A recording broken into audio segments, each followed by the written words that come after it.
الماء، پانی کے مسائل. پانی پاک ہے اور پاک کرنے والا ہے، یعنی طہارت کس سے حاصل ہوتی ہے؟ پانی سے. عن ابی ہریرہ رضی اللہ عنہ قال سأل رجل رسول اللہ صلی اللہ علیہ وسلم فقال یا رسول اللہ انا نرکب البحر ونحمل معنا القلیل من الماء فإن تودأنا به عطشنا افنتودأ بماء البحر فقال رسول اللہ صلی اللہ علیہ وسلم هو الطہور ماؤه الحل میتته رواہ احمد و ابو داود والنسائی والترمذی وابن ماجہ.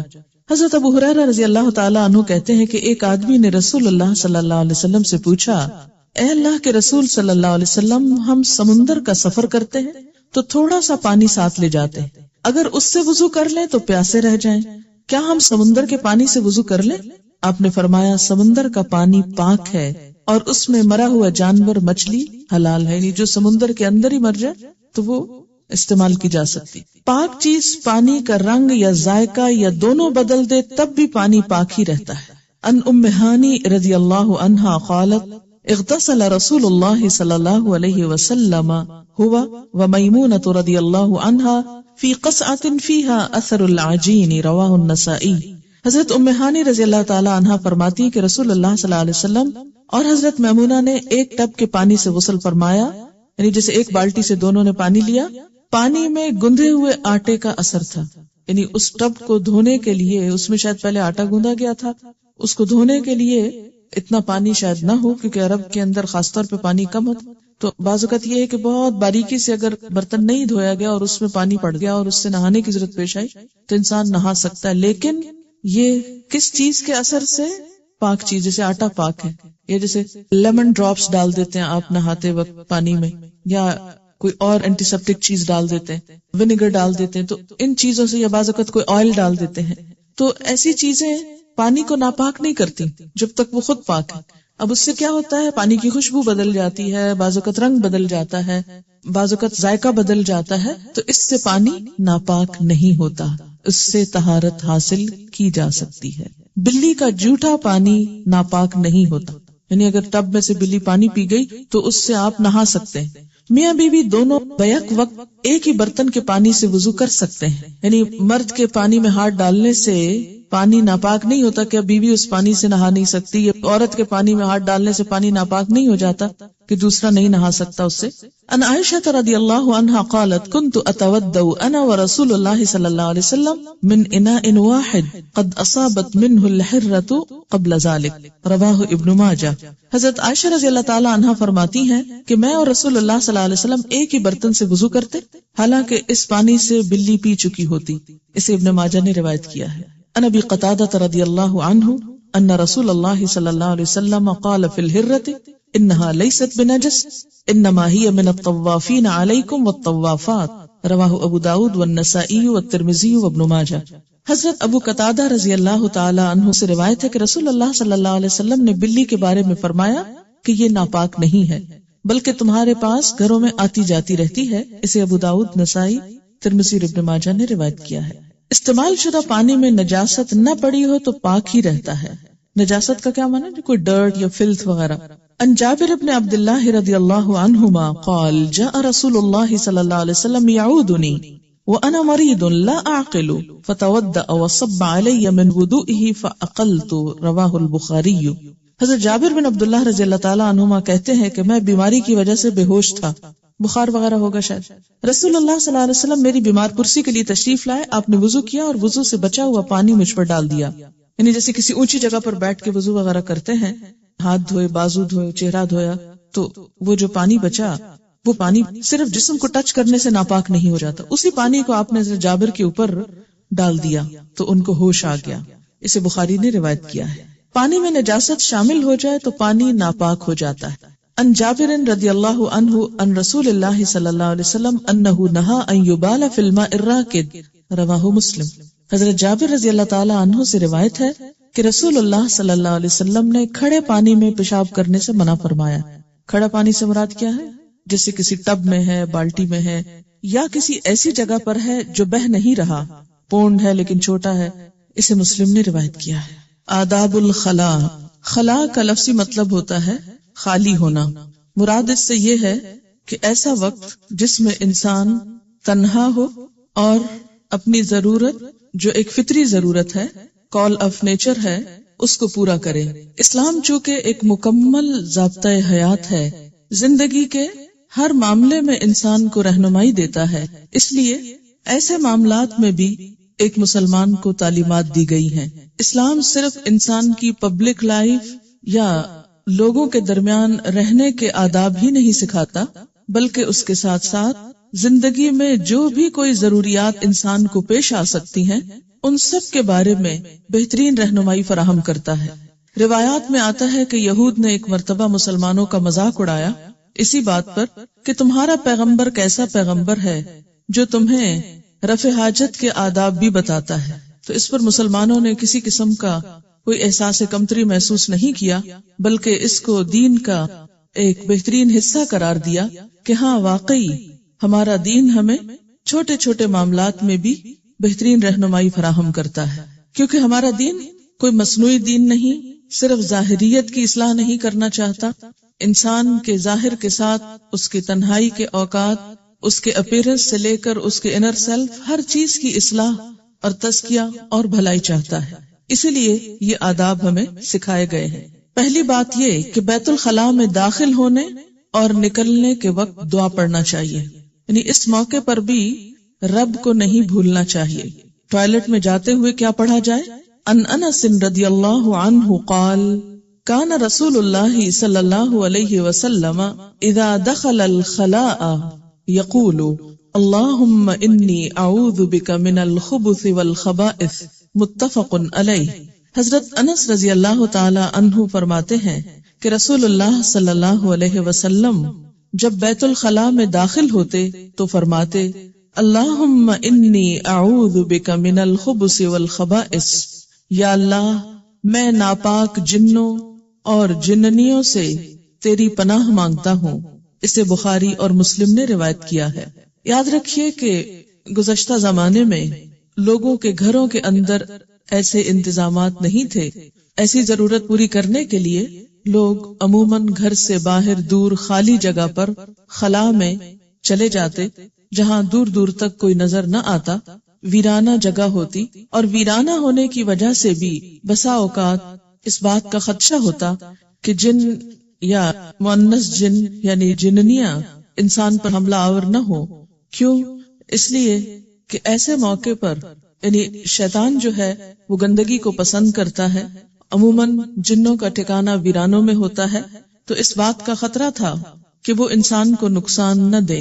ہم دیکھتے ہیں کہ دور جاہلیت میں عرب ایسی جگہوں پر جنوں کی پناہ مانگتے تھے کہ ہم جن کی پناہ میں آتے ہیں، جبکہ اللہ کے سوا کسی کی پناہ طلب کرنا درست نہیں۔ اس لیے آپ صلی اللہ علیہ وسلم نے کیا سکھایا کہ میں پناہ مانگتا ہوں اللہ کی تمام جنات سے کہ وہ اس موقع پر نقصان نہ دیں۔ یہاں یہ بات ذہن میں رہے کہ جنات صرف ویرانوں میں یا خالی جگہوں میں، بے آباد جگہوں میں ہی نہیں ہوتے، وہ ناپاک اور نجس جگہوں پر بھی ہوتے ہیں۔ اس لیے خواہ ٹوائلٹ گھر کے اندر ہو، پھر بھی یہ دعا پڑھنا مسنون ہے۔ ان عائشہ رضی اللہ عنہا ان النبی صلی اللہ علیہ وسلم کان اذا خرج من الغائط قال غفرانک، رواہ احمد و ابو داود والنسائی والترمذی وابن ماجہ۔ حضرت عائشہ رضی اللہ تعالی عنہا سے روایت ہے کہ نبی اکرم صلی اللہ علیہ وسلم جب بیت الخلاء سے باہر آتے تو غفرانکا، یا اللہ میں تیری بخشش چاہتا ہوں فرماتے۔ اسے احمد، ابو داؤد، نسائی، ترمذی اور ابن ماجہ نے روایت کیا ہے۔ سوال یہ پیدا ہوتا ہے کہ اس میں آخر کیا حکمت تھی کہ باہر آتے ہوئے انسان پھر دعا مانگے؟ یہ یاد رکھیے کہ بیت الخلاء کے اندر تو کچھ نہیں مانگا جائے گا، اللہ کا نام نہیں لیا جائے گا، لیکن جانے سے پہلے اور نکلنے کے بعد دونوں مواقع پر اللہ تعالیٰ کو یاد کیا جائے گا، اور دوسرے موقع پر بخشش کی دعا مانگی گئی کہ اللہ تعالیٰ کی یہ بھی ایک نعمت ہے کہ انسان کے جسم سے اس کی نجاستیں دور ہو جائیں اور انسان بیماریوں سے محفوظ رہے، اور مصیبتوں اور تکلیفوں سے چھٹکارا پانے کے لیے اور پانے کے بعد جو دعا مفید ہے وہ استغفار ہے۔ بیت الخلاء میں اللہ تعالیٰ کے نام والی کوئی چیز ساتھ نہیں لے جانی چاہیے۔ ان انس بن مالک رضی اللہ عنہ قال کان رسول اللہ صلی اللہ علیہ وسلم اذا دخل الخلاء وضع خاتمہ، رواہ الترمذی والنسائی وابن ماجہ۔ حضرت انس بن مالک رضی اللہ تعالی عنہ فرماتے ہیں کہ رسول اللہ صلی اللہ علیہ وسلم جب بیت الخلاء میں جانے کا ارادہ فرماتے تو اپنی انگوٹھی جس پر محمد رسول اللہ تحریر تھا اتار دیا کرتے تھے۔ وضع کا لفظ جس کا مطلب ہے رکھ دیا کرتے تھے کہیں اور۔ تو اس سے کیا پتہ چلتا ہے کہ اگر گلے میں کوئی ایسا لاکٹ ہو جس پر آیت الکرسی یا قرآن کی کوئی آیت یا اللہ کا لفظ لکھا ہوا ہو تو اس لاکٹ کو پہن کر، یا اگر انگوٹھی میں کوئی ایسی چیز کندہ ہو یا کوئی بھی ایسے اوراق یا کاغذ جس پہ اللہ کا نام لکھا ہو، ان کو بھی جیب وغیرہ میں رکھ کر اس کام کے لیے نہیں جانا چاہیے، کیونکہ یہ شاعر اللہ کی بے ادبی کے مترادف ہے۔ کھلے میدان میں رفع حاجت کے وقت منہ یا پیٹھ قبلہ کی طرف نہیں کرنی چاہیے، البتہ طہارت خانے کے اندر یا دیوار کی اوٹ میں ایسا کیا جا سکتا ہے۔ عن ابی ہریرہ رضی اللہ عنہ عن رسول اللہ صلی اللہ علیہ وسلم قال اذا جلس احدکم علی حاجۃ فلا يستقبلن القبلة ولا يستدبرها، رواہ مسلم۔ حضرت ابو ہریرہ رضی اللہ عنہ سے روایت ہے کہ رسول اللہ صلی اللہ علیہ وسلم نے فرمایا، جب کوئی آدمی رفع حاجت کے لیے بیٹھے تو منہ یا پیٹھ قبلے کی طرف نہ کرے، یعنی قبلہ نہ سامنے ہو نہ پیچھے ہو۔ اسے مسلم نے روایت کیا ہے۔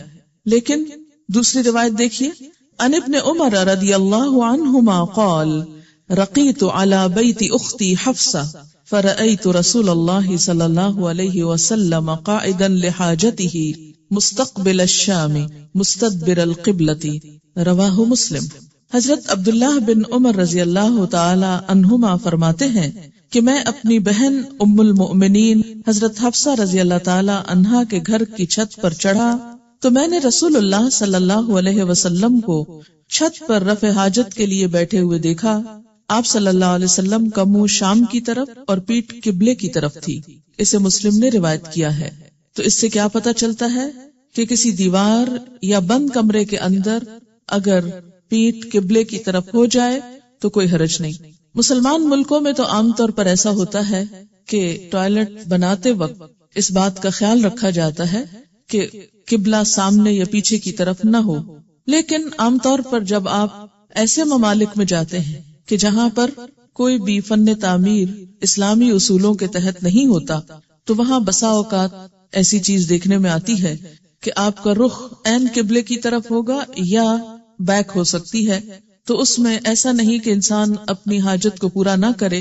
اسلام ایسا دین نہیں ہے کہ جو انسان پر ناقابل برداشت تکلیف ڈالے۔ ایسی صورت میں جب آپ ایسے ٹوائلٹس میں جائیں بغیر کسی پریشانی کے اسے استعمال کریں، کیونکہ یہ بات نبی صلی اللہ علیہ وسلم سے ثابت ہے۔ ہاں، جب آپ خالی میدان میں کہیں ہو تو اس میں یہ ہے کہ انسان پھر اس کے اپنے بس میں ہوتا ہے کہ جس طرف چاہے منہ کر لے، اور خالی میدان میں ایسا کرنا ممنوع ہے۔ رفع حاجت کے وقت پرائیویٹ پارٹ کو دایاں ہاتھ لگانا منع ہے، دائیں ہاتھ سے استنجا کرنا بھی منع ہے۔ ان ابی قتادہ رضی اللہ عنہ قال قال رسول اللہ صلی اللہ علیہ وسلم لا يمسكن احدكم ذكره بيمينه وهو يبول ولا يتمسح من الخلاء بيمينه ولا يتنفس في الاناء، رواہ مسلم۔ حضرت ابو قتادہ رضی اللہ تعالی عنہ کہتے ہیں کہ رسول اللہ صلی اللہ علیہ وسلم نے فرمایا، پیشاب کرتے وقت کوئی آدمی پیشاب کی جگہ کو دائیں ہاتھ سے نہ چھوئے، نہ ہی دائیں ہاتھ سے استنجا کرے، نہ ہی کوئی چیز پیتے وقت برتن میں پھونک مارے۔ اسے مسلم نے روایت کیا۔ سوال یہ پیدا ہوتا ہے کہ ایسا کرنے سے کیوں منع کیا گیا؟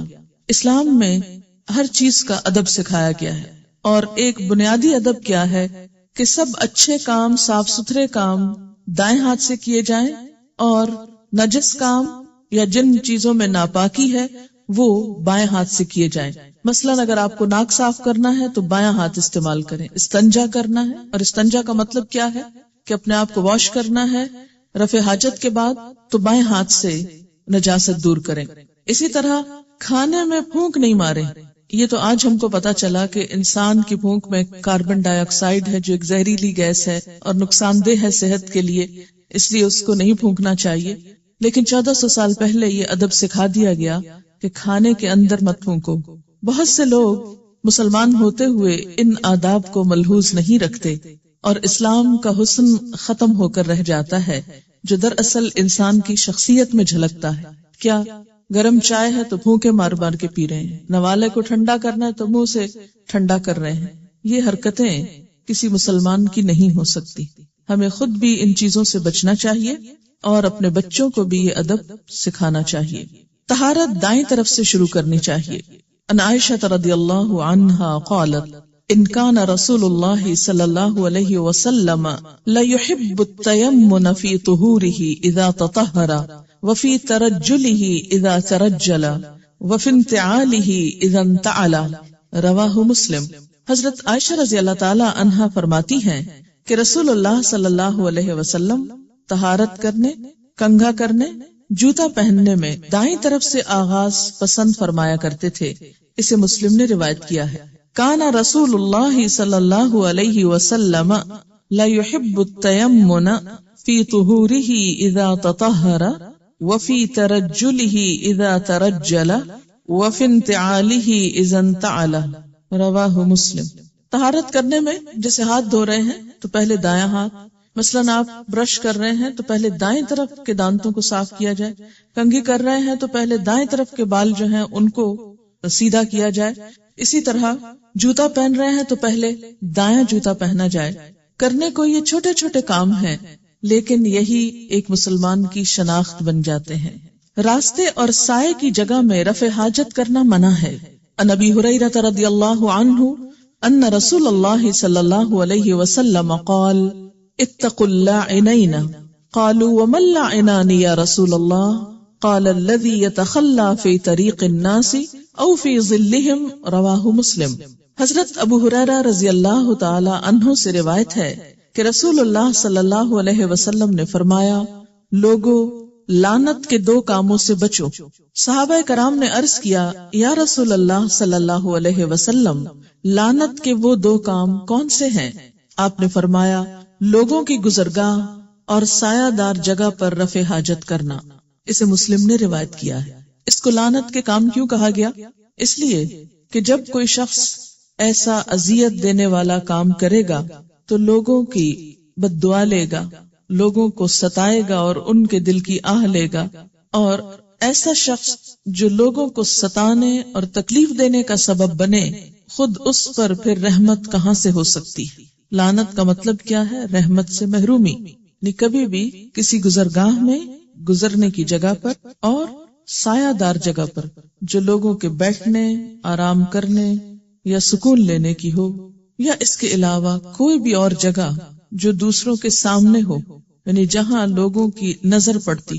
اگر اس چیز کو سامنے رکھ کر دیکھا جائے تو آپ دیکھیں کہ ہمارے ہاں جو گلیوں بازاروں میں لوگ بیٹھ کر سر عام ایسے کام کر رہے ہوتے ہیں وہ کس قدر ناپسندیدہ ہے. اس سے پتہ چلتا ہے کہ ہم کہنے کو تو مسلمان ہیں لیکن اسلامی اخلاق و آداب سے دور دور کا واسطہ نہیں، اس لیے کہ سکھائی نہیں گئی. ایسی باتیں تو ویسے ہی کوئی نہیں کرتا کہ یہ شرم و حیا کی باتیں. راستوں پہ بیٹھنا تو شاید حیا ہے اور اس سے منع کرنا شرم و حیا کے خلاف ہے، کیونکہ سب ویلیوز پلٹ گئی. جس چیز کو حیا کہا جانا چاہیے تھا وہاں حیا کا نام نہیں. اور آپ دیکھیے کہ جب راستوں میں ایسا کام ہوتا ہے تو کوئی بھی شخص اس کے بعد جب گزرتا ہے تو کتنا تکلیف دہ ہو جاتا ہے ایسے راستے سے گزرنا بھی جس میں نجاست ہو. استنجا کرنے کے لیے مٹی کے کم از کم 3 ڈھیلے یا پانی استعمال کرنا چاہیے. یعنی اگر کوئی شخص ایسی جگہ پر ہو جہاں پانی نہ ہو اور صرف مٹی ہو تو مٹی چونکہ پاک کرنے والی ہے اس سے صفائی کر لی جائے تو وہ پاکی کا کام دے گی، یعنی انسان اس کے بعد نماز وغیرہ پڑھ سکتا ہے. لیکن پانی کا استعمال پسندیدہ ہے. قرآن پاک میں خاص طور پر اہل قباء کی جو تعریف کی گئی وہ اسی وجہ سے تھی کہ وہ اپنی طہارت میں پانی استعمال کرتے تھے. لیکن اگر مٹی استعمال کی جائے تو صرف ایک دفعہ پونچھنا کافی نہیں، مٹی کے ڈھیلے سے اس کے لیے 3 دفعہ ضروری ہے تاکہ نجاست کا کوئی اثر باقی نہ رہے. گوبر اور ہڈی سے استنجا کرنا منع ہے. عن انس رضی اللہ عنہ قال كان رسول اللہ صلی اللہ علیہ وسلم يدخل الخلاء فاحمل انا وغلام نحوی اداوة من ماء وعنزة فيستنجي بالماء متفق علیہ۔ حضرت انس رضی اللہ تعالی عنہ فرماتے ہیں کہ رسول اللہ صلی اللہ علیہ وسلم جب قضاء حاجت کے لیے تشریف لے جاتے تو میں اور میری عمر کا ایک دوسرا لڑکا پانی کا لوٹا اور برچھی اٹھا کر آپ کے ساتھ جاتے۔ رسول اللہ صلی اللہ علیہ وسلم رفع حاجت کے بعد پانی سے طہارت حاصل کرتے۔ اسے بخاری اور مسلم نے روایت کیا ہے۔ یہاں سے 3 چیزیں پتہ چلتی ہیں۔ نمبر 1 یہ کہ آپ جب تشریف لے جاتے تو بچے آپ کی خدمت کے لیے جاتے۔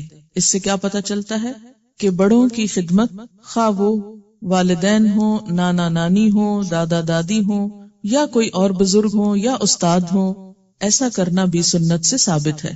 اس سے بچوں کی ٹریننگ بھی ہوتی ہے اور ایک تعلق ڈیولپ ہوتا ہے۔ کسی کی خدمت کرنے سے انسان دعائیں لیتا ہے، اس کی محبت حاصل ہوتی ہے اور انسانوں کے درمیان وہ جو انس کی کیفیت ہے وہ بڑھتی ہے۔ دوسری صورت کیا ہے کہ بچے والدین کو شکل نہ دکھائیں اور ان کا کوئی کام کر کے نہ دیں۔ اس سے دونوں کے درمیان تعلقات اچھے نہیں ہو سکتے۔ اس لیے ماں ہونے کی حیثیت سے آپ کا فرض ہے کہ اپنے بچوں کو خاص طور پر گھر میں اگر کوئی بزرگ ہو، دادا دادی وغیرہ ہو یا کوئی بھی بڑا ہو، خواہ آپ کا ان سے اختلاف ہی کیوں نہ ہو، لیکن اپنے بچوں کی خیرخواہی کے لیے بچوں سے وقتاً فوقتاً ان کی خدمت کے کام کروائیں تاکہ وہ ان کی دعائیں لیں اور ان میں خدمت کی عادت ہو۔ دوسری بات یہ کہ برچھی اٹھا کر ساتھ جاتے تھے۔ یہ کس کام کے لیے؟ آپ کو معلوم ہے کہ انسان اگر کسی ایسی زمین پر بیٹھتا ہے جو بالکل فلیٹ ہوتی ہے یا سخت ہوتی ہے تو اس سے کیا ہوتا ہے؟ چھینٹے اڑتے ہیں۔ تو برچھی جو ہے اس سے وہ ایریا نرم کیا جا سکتا ہے۔ یہ بات ہو رہی ہے جیسے کسی جنگل میں یا کسی باہر کے علاقے میں رفع حاجت کے لیے جانے کے وقت، تو اس سے کیا ہے کہ اگر اس کی نوک زمین پر کچھ مار دی جائے تو وہ ایریا نرم ہو جائے گا۔ دوسرا یہ ہے کہ بعد میں بھی کچھ اور مٹی اٹھا کر اس نجاست کو ڈھکا جا سکتا ہے۔ اس سے یہ مت سمجھے کہ یہ کام وہ بچے کرتے تھے، یہ کام آپ خود کرتے تھے، لیکن صرف لے جانے کی حد تک وہ بچے ساتھ جاتے لے کر۔ برچھی کے 3 مقاصد ہو سکتے ہیں: طہارت کے لیے زمین کھودنا، جانوروں سے بچنے کے لیے، کیونکہ جو لوگ جنگل میں جاتے تھے وہاں پر بسا اوقات سانپ بچھو وغیرہ کا ڈر بھی ہوتا تھا، بسا اوقات اور کسی جانور کا بھی، تو اس سے حفاظت کے لیے بھی استعمال ہوتی۔ اسی طرح پردے کے لیے، یعنی زمین میں گاڑ کے اوپر کپڑا وغیرہ کھڑا کر دیا جاتا۔ ان سلمان رضی اللہ عنہ قال قیل له قد علمکم نبیکم صلی اللہ علیہ وسلم کل شیء حتی الخراءۃ قال فقال اجل لقد نهانا ان نستقبل القبلة لغائط او بول او ان نستنجی بالیمین او ان نستنجی باقل من 3 احجار او ان نستنجی برجیع او بعزم، رواہ مسلم۔ حضرت سلمان فارسی رضی اللہ تعالی عنہ سے کہا گیا از راہ تمسخر، مذاق اڑاتے ہوئے، تمہارے نبی صلی اللہ علیہ وسلم نے تمہیں ہر چیز کی تعلیم دی ہے، حتیٰ کہ پیشاب پخانہ کی بھی۔ یعنی یہ مذاق اڑایا جا رہا تھا کچھ لوگوں کی طرف سے مسلمانوں کا کہ یہ کیسا دین ہے، اس میں اتنی گندی باتیں کی جاتی۔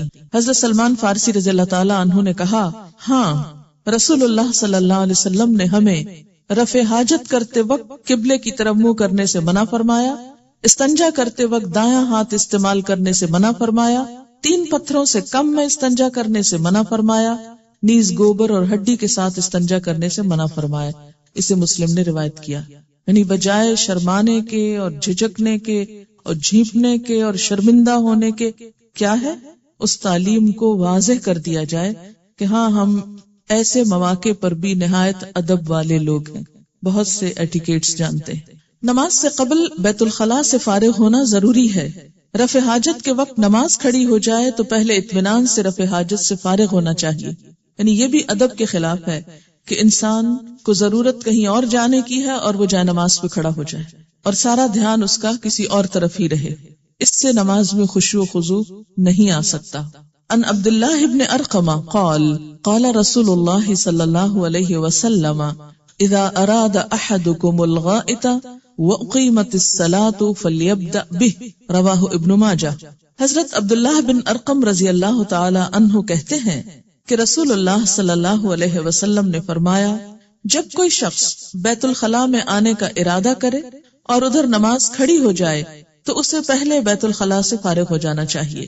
اسے ابن ماجہ نے روایت کیا ہے. رفع حاجت کے لیے پردے کا اہتمام ضروری ہے. ان انس رضی اللہ عنہ قال كان النبي صلی اللہ علیہ وسلم اذا اراد الحاجة لم يرفع ثوبه حتى يدنو من الارض رواہ الترمذی و ابو داود والدارمی. حضرت انس رضی اللہ تعالی عنہ فرماتے ہیں کہ نبی اکرم صلی اللہ علیہ وسلم رفع حاجت کے لیے بیٹھنے لگتے تو زمین کے قریب پہنچ کر کپڑا اٹھاتے، یعنی بیٹھنے کے قریب اپنے آپ سے کپڑا اٹھاتے، کھڑے ہو کر نہیں، تاکہ بے پردگی نہ ہو. اسے ترمذی، ابو داؤد اور دارمی نے روایت کیا ہے. ان جابر رضی اللہ عنہ قال كان النبي صلی اللہ علیہ وسلم اذا اراد البراز انطلق حتى لا يراه احد رواہ ابو داؤد.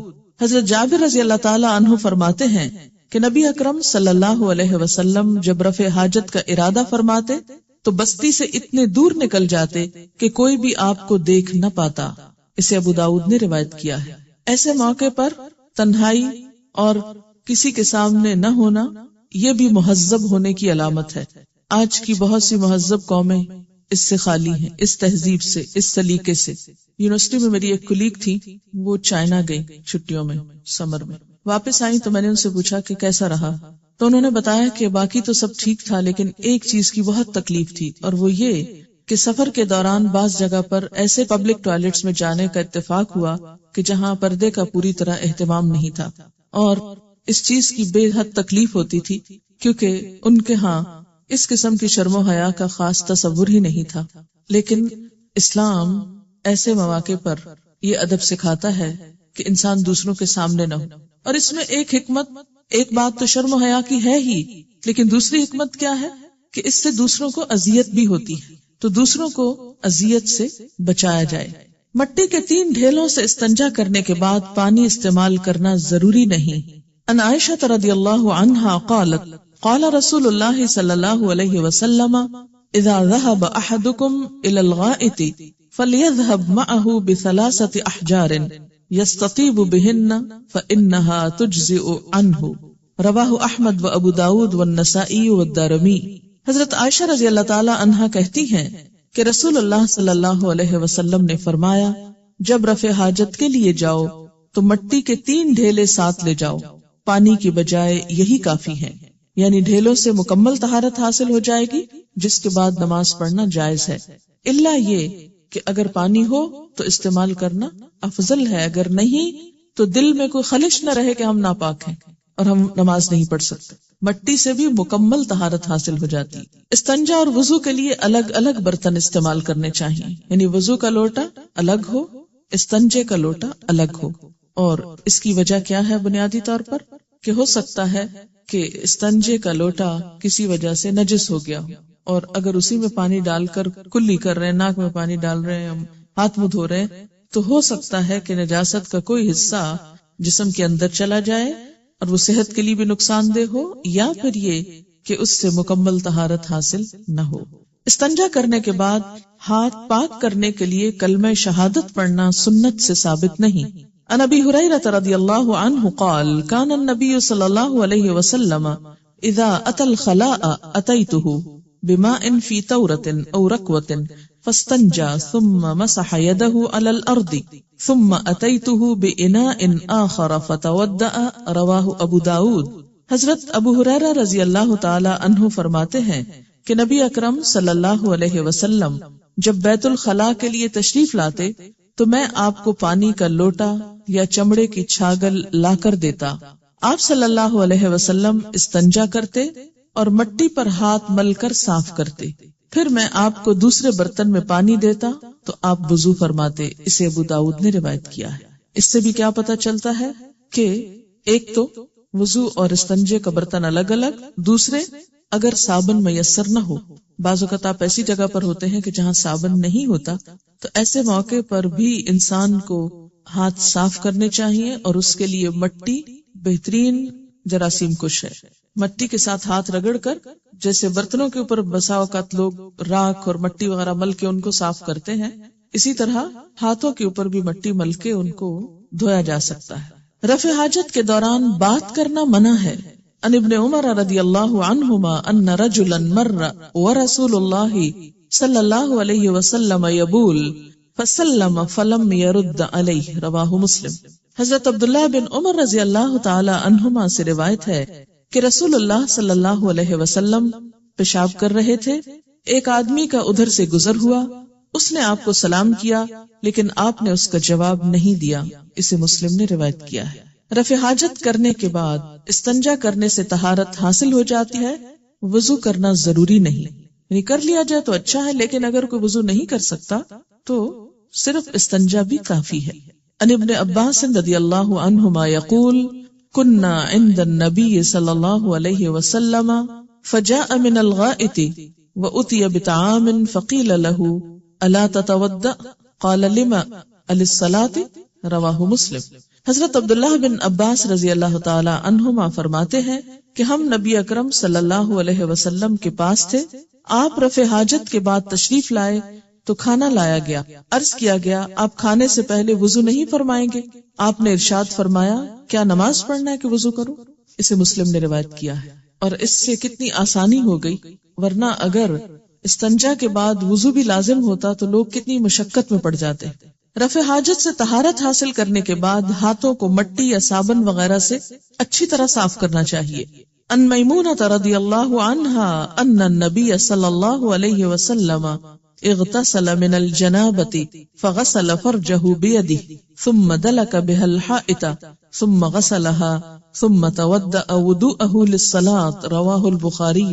حضرت میمونہ رضی اللہ عنہا ام المومنین سے روایت ہے کہ نبی اکرم صلی اللہ علیہ وسلم نے غسل جنابت شروع کیا تو پہلے اپنے بائیں ہاتھ سے شرمگاہ کو دھویا، پھر وہ ہاتھ دیوار پر رگڑا، کس لیے؟ کیونکہ دیوار مٹی سے لیپی ہوئی تھی، اور مٹی سے رگڑ کر جیسے صابن سے رگڑتے ہیں، پھر اسے پانی سے دھویا، پھر نماز کے وضو کی طرح کا وضو کیا، اسے بخاری نے روایت کیا ہے۔ کھڑے ہو کر پیشاب کرنا منع ہے، البتہ بیماری یا تکلیف کے باعث کھڑے ہو کر پیشاب کرنے کی رخصت ہے۔ ان عائشہ رضی اللہ عنہا قالت من حدثکم ان رسول اللہ صلی اللہ علیہ وسلم بال قائما فلا تصدقوه ما كان يبول الا جالسا، رواہ احمد والنسائی والترمذی وابن ماجہ۔ حضرت عائشہ رضی اللہ تعالی عنہا فرماتی ہے کہ جو شخص یہ کہے کہ رسول اللہ صلی اللہ علیہ وسلم کھڑے ہو کر پیشاب کرتے تھے، اس کی تصدیق مت کرو، کیونکہ آپ صلی اللہ علیہ وسلم ہمیشہ بیٹھ کر پیشاب کرتے تھے، اسے احمد، نسائی، ترمذی، ابن ماجہ نے روایت کیا۔ ان حذیفہ قال رأیتنی انا والنبی صلی اللہ علیہ وسلم نتماشى فأتى صباطة قوم خلف حائط فقام كما يقوم احدكم فبال فانتبذت منه فأشار إلي فجئته فقمت ان اقبه حتى فرغ، رواہ البخاری۔ حضرت حذیفہ رضی اللہ تعالی عنہ فرماتے ہیں کہ میں اور نبی اکرم صلی اللہ علیہ وسلم جا رہے تھے کہ ہمارا گزر کسی قوم کے کوڑے کرکٹ کے ڈھیر پر ہوا، تو نبی صلی اللہ علیہ وسلم ایک دیوار کے پیچھے کھڑے ہوئے اور پیشاب کیا، میں آپ سے الگ ہو گیا تو آپ نے اشارے سے مجھے اپنے پاس بلایا تاکہ پردہ ہو جائے، یعنی قریب کھڑا کیا، چنانچہ میں آپ صلی اللہ علیہ وسلم کے پیچھے کھڑا ہو گیا حتیٰ کہ آپ پیشاب سے فارغ ہو گئے، اسے بخاری نے روایت کیا ہے۔ کھڑے ہو کر پیشاب کرنے کے بارے میں آپ نے منع تو فرمایا، لیکن آپ کا اپنا عمل اس کے خلاف کیوں تھا؟ نعوذ باللہ آپ کے قول و فعل میں تضاد نہ تھا، اس کی ایک وجہ تھی، اور وجہ کیا کہی گئی کہ آپ کے پاؤں میں زخم تھا جس کی وجہ سے آپ کے لیے بیٹھنا ممکن نہ تھا، یا بیٹھنے کی وہ جگہ مناسب نہ تھی، اس لیے بوجہ مجبوری آپ کھڑے ہوئے۔ اس سے کیا پتہ چلتا ہے کہ دین کے اصولوں میں رخصت بھی ہے اور رعایت بھی ہے۔ بیماری، بڑھاپا یا سردی کے باعث برتن میں پیشاب کرنا درست ہے، جیسے بوڑھے لوگوں کو بیڈ پر ہی اگر پیشاب کرانا مقصود ہو تو اس میں حرج نہیں۔ ان امیمۃ بنت رقیقۃ رضی اللہ عنہا قالت کان للنبی صلی اللہ علیہ وسلم قدح من عیدان تحت سریرہ یبول فیہ باللیل، رواہ ابو داود والنسائی۔ حضرت امیمہ بنت رقیقہ رضی اللہ عنہما فرماتی ہیں کہ رسول اللہ صلی اللہ علیہ وسلم کی چارپائی کے نیچے ایک لکڑی کا پیالہ رکھا رہتا جس میں آپ صلی اللہ علیہ وسلم رات کے وقت پیشاب کیا کرتے تھے، یعنی دور جنگل میں نہیں جاتے یا گھر سے باہر نہیں جاتے۔ اس سے یہ بھی پتہ چلتا ہے کہ بیڈ روم کے ساتھ ہی اگر ٹوائلٹ ہو تو اس میں بھی حرج نہیں ہے، کوئی غلط بات نہیں ہے، کیونکہ اگر آپ کے بیڈ کے نیچے ایسا برتن تھا تو بیڈ کے ساتھ ہی ایسی جگہ کا ہونا کوئی باعث عار نہیں ہے. سوال یہ ہے ٹوائلٹ کے اندر اللہ کے نام کو نہیں لے جانا چاہیے، کوئی لکھی ہوئی چیز کو. تو جو لوگ وہاں پر اخبار اور رسالے پڑھتے ہیں ان کے بارے میں کیا خیال ہے؟ ایسا نہیں کرنا چاہیے اور یہ علم کی بے حرمتی ہے. نجاست والی جگہیں ایسی ہیں کہ جن سے جلد از جلد فارغ ہو جانا چاہیے، کیونکہ یہ سب چیزیں بھی عادت سے متعلق ہیں. آپ جس طرح اپنے آپ کو ٹرین کریں گے، بلکہ بچپن سے جس طرح آپ بچوں کو ٹرین کریں گے، اسی طرح بڑے ہو کر وہ عادتیں پختہ ہو جاتی ہیں. تو ایسی عادات کو بدلنا چاہیے. وہاں نہ ذکر کیا جاتا ہے، نہ ہی کچھ پڑھا جا سکتا ہے، اور نہ ہی وہاں کتابیں وغیرہ اس طرح رکھنی چاہیے، کیونکہ نجس جگہ ہے یہ. ان کا سوال ہے اگر کوئی بچہ بچپن سے لیفٹ ہینڈڈ ہو تو اس کے بارے میں کیا حکم ہے؟ اس کو بھی بچپن سے کھانے اور استنجا کے لیے یہ سینس دی جانی چاہیے کہ کھاتے وقت دایاں ہاتھ استعمال ہو، اگرچہ لکھتے وقت وہ الٹا یا اور باقی کاموں میں استعمال کر رہا ہے تو کوئی حرج نہیں. اگر واقعی اس کی کوئی ایسی ریزنز ہیں تو زبردستی جبرن سیدھا ہاتھ نہ استعمال کروائیں. اللہ یہ کہ ٹریننگ دینی پڑتی ہے. آپ دیکھیے کہ جب بچے چھوٹے ہوتے ہیں تو میں نے یہ دیکھا ہے کہ عموماً وہ بایاں ہاتھ زیادہ استعمال کرتے، لیکن ڈانٹے ڈپٹے بغیر اور غصہ کیے بغیر آپ آرام سے اس کو دائیں طرف لے آئیں، ٹرین کر دیں.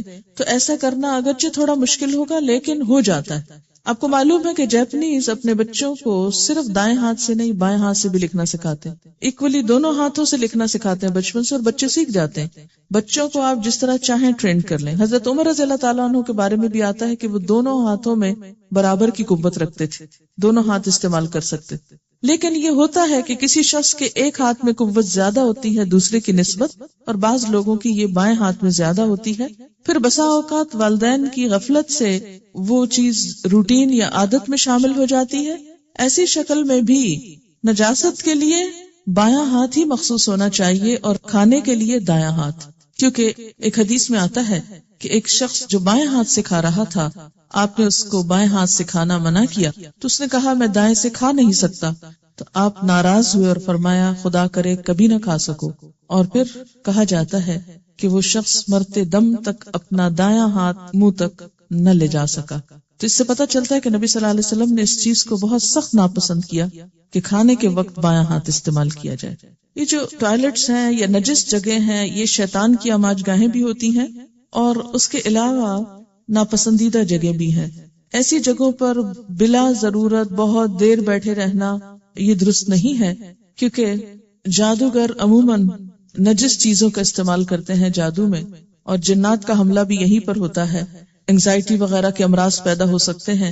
اس لیے وہاں بیٹھ کر کوئی بھی اور کام کرنا، صرف پڑھنا نہیں بلکہ کچھ اور کرنے بیٹھ جانا، یہ بھی درست نہیں. جتنا جلدی انسان فارغ ہو اور باہر نکلے، اس سے دوسرے بھی اذیت سے بچتے ہیں. بسا اوقات ایک گھر میں بہت ٹوائلٹ نہیں ہوتے، ایک شخص گیا اور اس کو عادت ہے آدھا گھنٹہ لگانے کی اور دوسرا باہر تکلیف اٹھا رہا ہے، تو کس قدر ناپسندیدہ بات ہے.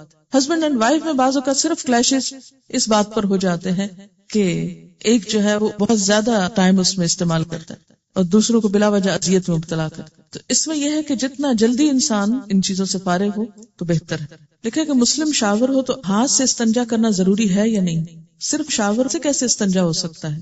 نجاست کو محسوس کرنا اور پھر اس کو صاف کرنا اور اس کا اطمینان کرنا کہ جسم پر کوئی نجاست باقی نہیں رہی، یہ ضروری ہے. اگر بیڈ کے نیچے ہی پیالہ رکھا گیا تو طہارت کیسے ہوگی؟ اس میں یہ ہے کہ طہارت کے 2 طریقے ہیں، مٹی کے ڈھیلے بھی اور پانی بھی. تو ہو سکتا ہے کہ پانی استعمال کرتے ہوں تھوڑا سا، یا یہ کہ مٹی کے ڈھیلے بھی پاس رکھے ہوئے ہوں. آج کے دور میں جیسے ٹیشو پیپر وغیرہ استعمال کیا جا سکتا ہے. اذان کے وقت بیت الخلاء میں جا سکتے ہیں. دیکھیے کہ بیت الخلاء میں ضرورت کے وقت ہی جا سکتے ہیں، اور اگر ضرورت پیش آ گئی ہے تو اس سے کوئی فرق نہیں پڑتا کہ اذان ہو رہی ہے یا کسی مسجد میں درود شریف پڑھا جا رہا ہے یا کہیں تلاوت ہو رہی ہے. کوئی بھی چیز بیت الخلاء میں جانے کو مانے نہیں ہے. بس یہ ہے کہ وہاں آپ ساتھ اس کا جواب نہیں دیں گے، یعنی اذان کا جواب وہاں نہیں دیں گے. جیسے سلام کا جواب آپ نے نہیں دیا تو اذان کا جواب بھی نہیں دیں گے. ٹھیک ہے. انہوں نے سوال کیا ہے کہ اس کی لاجک کیا ہے کہ وہاں بات کرنا منع ہے. پہلی بات تو یہ ہے کہ دین کی بہت سی چیزوں میں اگر لاجک سمجھ نہ بھی آئے تو حکم پر عمل کرنا ضروری ہے، لیکن یہ کہ مسلمان ہونے کی حیثیت سے کوئی حرج بھی نہیں کہ انسان مختلف احکامات کی حکمت جاننے کی کوشش کرے۔ آپ دیکھیے کہ سلام کا جواب دینا منع، اذان کا جواب دینا منع، کوئی پڑھنے کی چیز لے جانا منع، یہ سب چیزیں کیا بتاتی ہیں کہ صرف کام سے جاؤ اور کام کے بعد واپس آؤ اور وہاں گھر بنا کے مت بیٹھ جاؤ۔ ہاں، مومن پاکیزگی کو پسند کرتا ہے، گندی جگہوں سے اس کو کوئی دلچسپی نہیں ہوتی۔ اذا مروا باللغو مروا کراما۔ ہم واش روم کے اندر ہی وضو بھی کرتے ہیں، تو کیا وضو شروع کرتے وقت بسم اللہ اور دیگر دعائیں پڑھ سکتے ہیں؟ منہ ہلائے بغیر دل کے اندر ہی دعا پڑھ لیں۔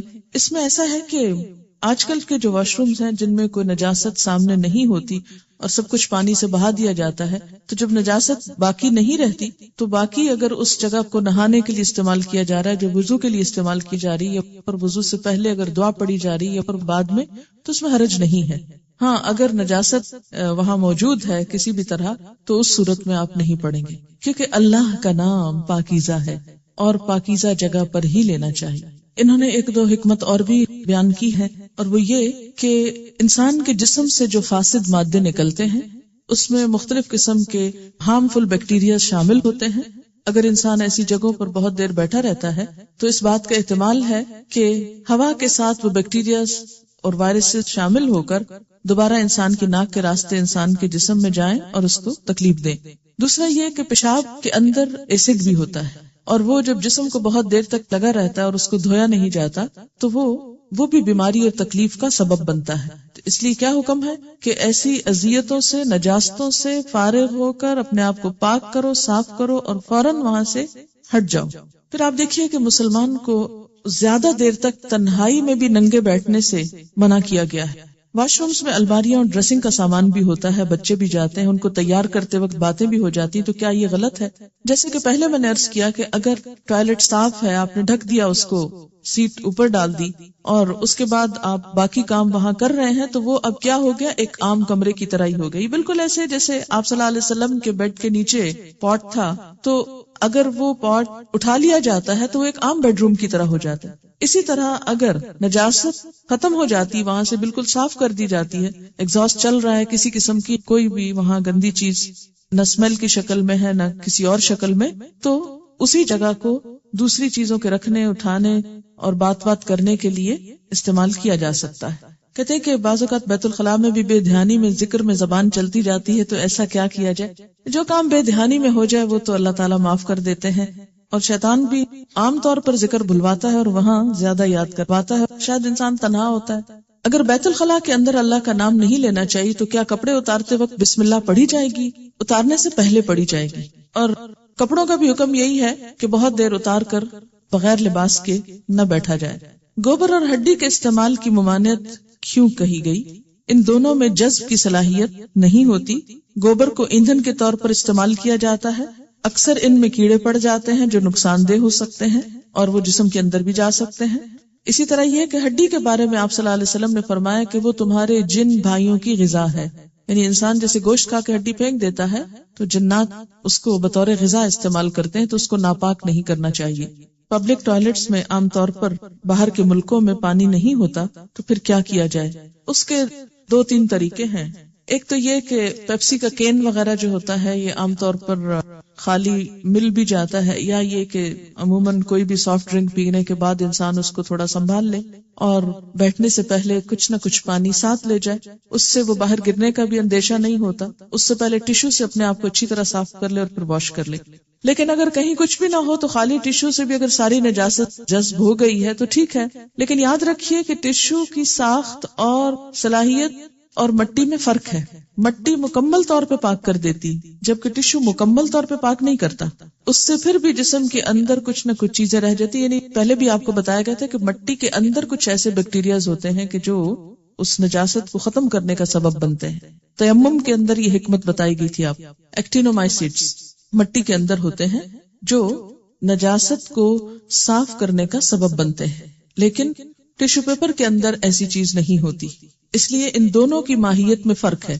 اگرچہ بوقت ضرورت جب کچھ اور میسر نہیں اور صرف ٹیشو ہے تو صاف کر لیجئے اور نماز نہیں چھوڑیے، نماز پڑھ لیجئے، آپ نماز ہو جائے گی، کیونکہ یہ رخصت ہے کہ اگر کسی شخص کے پاس دوسرا لباس نہیں اور ایک ہی لباس ہے اور وہ نجس ہے اور سخت مجبوری ہے تو وہ نماز نہیں چھوڑے گا، وہ اس لباس میں بھی نماز پڑھے گا۔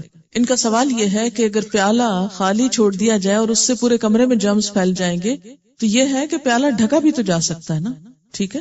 یعنی آپ صلی اللہ علیہ وسلم کے اندر جتنی طہارت اور پاکیزگی تھی وہ شاید دنیا کے کسی اور انسان کے اندر ہو۔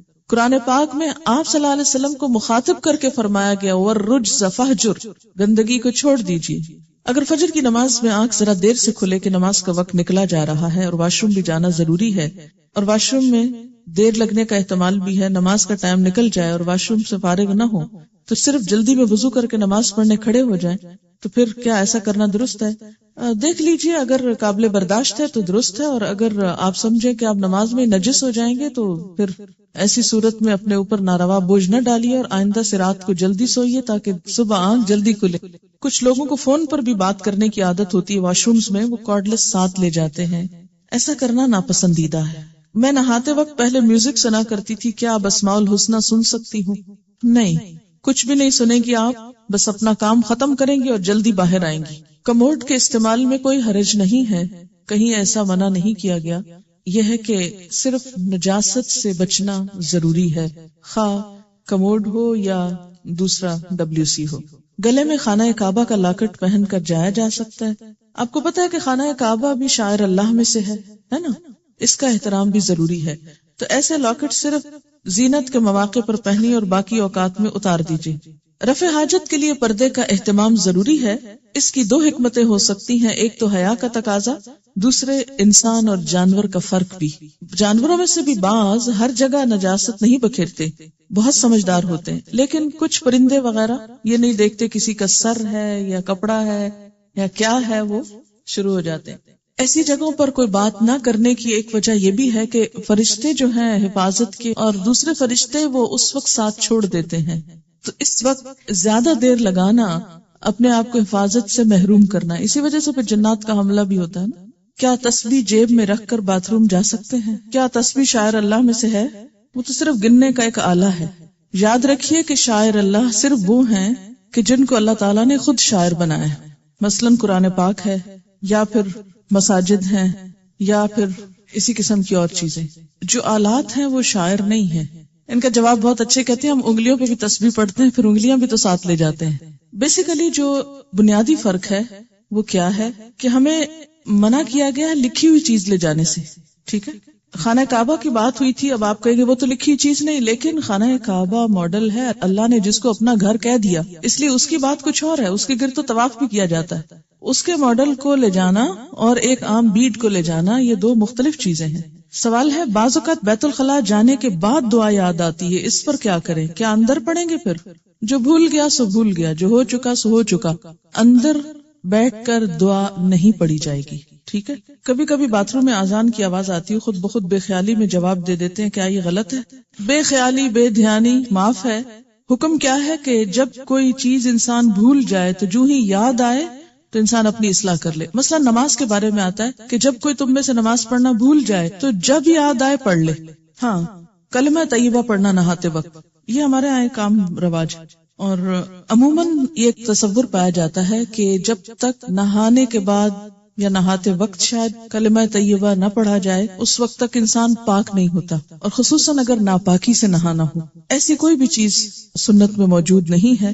طہارت نیت کے ساتھ ہے، نہ کہ زبان سے کچھ لفظ بولنے کے ساتھ۔ کلمہ طیبہ سے جو پاکی حاصل ہوتی ہے وہ دل کی ہے، نہ کہ جسم کی۔ جسم کی پاکیزگی کے لیے پانی ہے، مٹی ہے،